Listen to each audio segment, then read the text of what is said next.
आप सबका आज सुबह की मुख्य खबरों में बहुत बहुत स्वागत है। नमस्कार। दिल्ली टेक्नोलॉजिकल यूनिवर्सिटी DTU के इंजीफेस्ट 2025 में रविवार को एक जादुई रात उस समय अफरा तफरी में बदल गई जब गायक सोनू निगम को अपना कार्यक्रम बीच में ही रोकना पड़ा।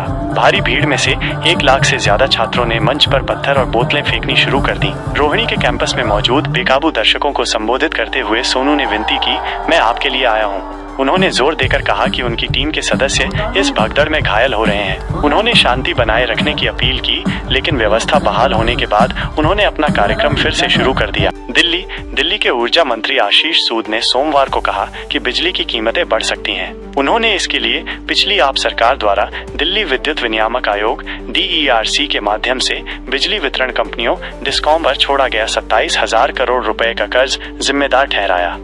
अमेरिकी उपराष्ट्रपति JD वेंस के हाल ही में दिए गए बयान ने कि ग्रीन कार्ड आपको अमेरिका में रहने का अनिश्चित अधिकार नहीं देता है, उन हजारों भारतीयों के बीच चिंता पैदा कर दी है जो ग्रीन कार्ड पर अमेरिका में हैं। हालांकि कई विशेषज्ञों और आव्रजन वकीलों का मानना है कि ग्रीन कार्ड पर रहने वाले अधिकांश भारतीयों को घबराने की कोई जरूरत नहीं है और उन्हें भारत की यात्रा सहित अमेरिका से बाहर यात्रा करने की आवश्यकता हो सकती है।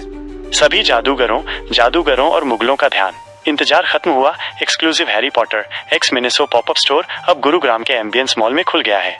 जादू की दुनिया की खोज करें और इस अनोखे शॉपिंग डेस्टिनेशन पर विशेष रूप से उपलब्ध 300 से अधिक आधिकारिक रूप से लाइसेंस प्राप्त हैरी पॉटर उत्पादों को देखें। धौला कुआं से गुड़गांव दिल्ली सीमा तक का इलाका अपने ट्रैफिक जाम के लिए बदनाम है, जिससे ऑटो रिक्शा चालक सतीश और निवासी सिद्धार्थ जैसे यात्रियों को परेशानी होती है, जो रोजाना होने वाली भीड़ भाड़ के कारण नोएडा चले गए। अधिकारियों ने इस समस्या को स्वीकार किया है और क्षेत्र में भीड़ भाड़ कम करने की योजना बनाई है, जिसमें दोषपूर्ण सड़क इंजीनियरिंग और उच्च यातायात मात्रा पर ध्यान केंद्रित किया गया है। दिल्ली कैपिटल ने सोमवार को विशाखापत्तनम में अपने शुरुआती IPL 2025 खेल में 3 गेंद शेष रहते 210 रनों का पीछा करते हुए लखनऊ सुपर जायंट्स के खिलाफ एक चमत्कारिक रन चेज की पटकथा लिखी।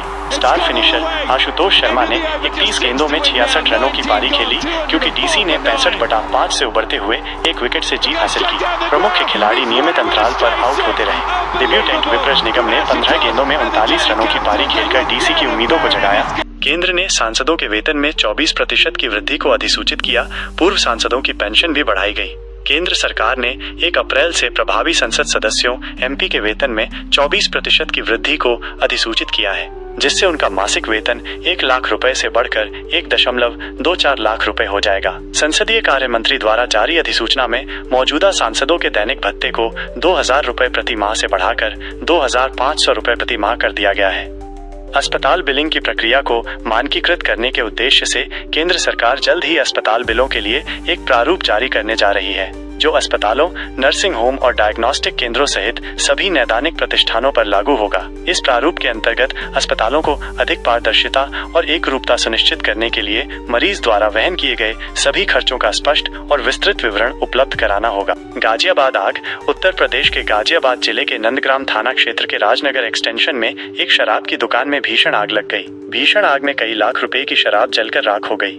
रविवार रात करीब 1 बजे आग लग गई, जिससे अफरा तफरी मच गई और लोग अपने घरों से बाहर निकल आए। आग की सूचना तुरंत दमकल विभाग को दी गई और 4 दमकल गाड़ियां मौके पर भेजी गईं। दमकल कर्मियों ने आग पर काबू पा लिया, लेकिन इस घटना में लाखों का सामान पूरी तरह जलकर खाक हो गया। दिल्ली में मंगलवार 25 मार्च 2025 को मौसम धुंधला रहेगा और तापमान 36 डिग्री सेल्सियस उच्चतम से 22 डिग्री सेल्सियस न्यूनतम के बीच होगा। उच्च तापमान के कारण दिन में गर्मी महसूस हो सकती है। हल्की धुंध सुबह और शाम के समय देखने को मिल सकती है। हाइड्रेटेड रहें और हल्के कपड़े पहने।